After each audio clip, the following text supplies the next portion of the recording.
Let's start with the situation at the front. Russian troops have liberated the settlements of Volokhovskoye and Artyomnoye in the Kharkov region. Units of the Vostok Group of forces liberated the settlement of Blagodatnoye in the Zaporizhzhia region.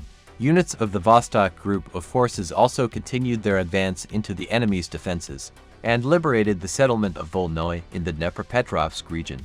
The Russian armed forces continued to destroy enemy logistics. The Ministry of Defense reported strikes on a Nova Poshta logistics center in Odessa, where military cargo was stored, as well as on fuel storage tanks and Ukrainian ports. Facilities containing military cargo, maritime vessels, and a Neptune coastal missile system battery were hit in Odessa and other ports. At least 24 maritime vessels used to support the armed forces of Ukraine were struck. Consequently, Ukraine's Minister of Agrarian Policy, Taras Vysotsky, stated that shipping to Ukrainian ports had come to a complete halt amidst Russian strikes. Why was this announced by the Minister of Agrarian Policy rather than the Minister of Defense? Footage of the strike greater than you ask such questions with sound greater than will. The Kyiv regime is hardly going to admit that those vessels were transporting weapons and hardware for the armed forces of Ukraine. They are already busy whining on international platforms, claiming that the evil Moscows are sinking nothing but grain carriers. On July 19, Russia conducted the second rocket launch for the Rassvet Low Earth Orbit satellite constellation. The satellites will provide broadband internet access. A total of 292 communications satellites are planned for launch into orbit. Now for some more down-to-earth news.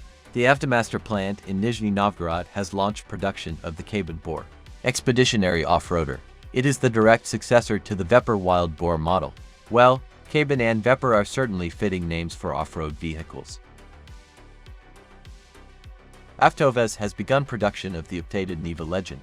The SUV has received a new engine, galvanized body panels, and importantly a driver's airbag. International overview.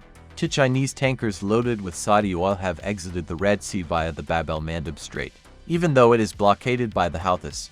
It turns out this is now the second strait where Chinese tankers can pass, while us and allied tankers cannot. In other words, the victory Trump has already proclaimed 40 times has doubled. A shipment of Armenian apricots was exported to Spain.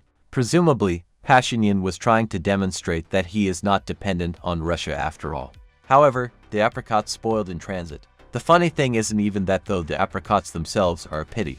What's truly amusing is that they were exported to Spain, a country that is itself an exporter of apricots. It's like selling snow to Greenland.